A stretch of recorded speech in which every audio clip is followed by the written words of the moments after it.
பிராண்டினுடைய ஒரு பிஸ்னஸினுடைய owner. Apple iWatch Series 11. இந்த வீடியோவில் நான் உங்களுக்கு 2 விஷயம் சொல்ல போகிறேன். அதுக்கு முதல் இந்த வாட்சை பற்றி சொல்லிடுறேன். 7 வருடமாக இந்த ஃபீல்டுக்குள்ளே வந்து நான் பெருசாக எதையும் எதிர்பார்க்கல. என்னுடைய வேலையை சரியாக செஞ்சிட்டு இருந்தேன். அதனால் இப்போ கிட்டத்தில் ஒரு பிராண்டினுடைய ஒரு பிஸ்னஸினுடைய ஓனர் Apple iWatch Series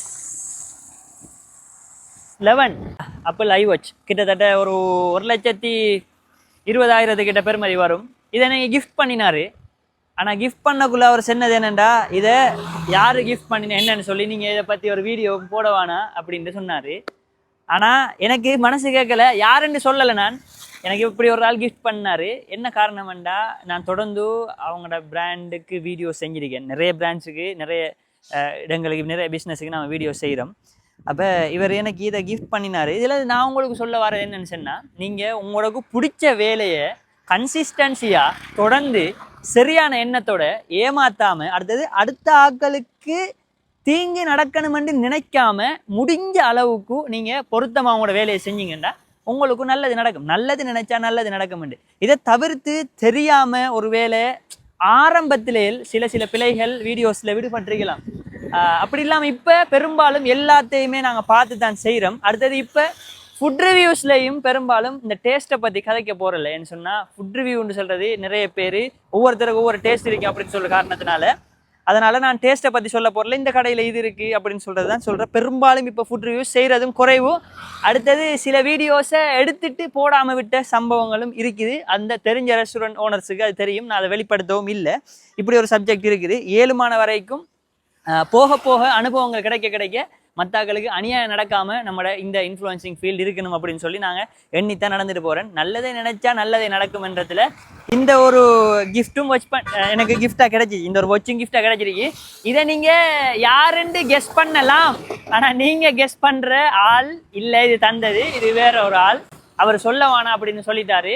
உங்களுக்கு நான் சொல்ல வர்றது, நான் இந்த 7 வருஷத்தில் கண்ட எக்ஸ்பீரியன்ஸ் என்ன அப்படின்னு சொன்னால், ஒரு விஷயத்தை ஸ்டார்ட் பண்ணுங்க, அதில் தொடர்ந்து பயணிங்க. உங்களுக்கு ஃபர்ஸ்ட்டுக்கு கஷ்டமாக இருக்கும், அதுக்கு பிறகு அதுவே ஈஸியாகும்.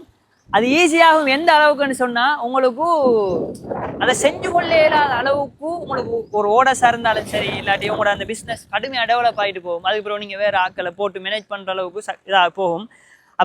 அப்படி சப்ஜெக்டில் வரும்.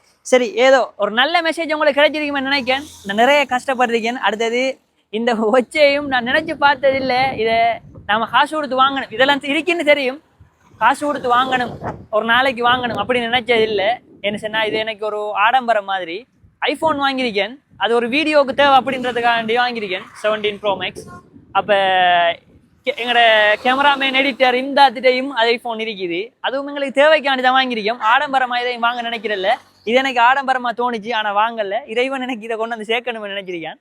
அதனால் இது வந்து சேர்ந்துருக்கு. ஸோ அடுத்தவங்களுக்கு கெடுதி நினைக்காம நல்லது நினைச்சு நல்லதை செஞ்சா நல்லது நடக்கும்.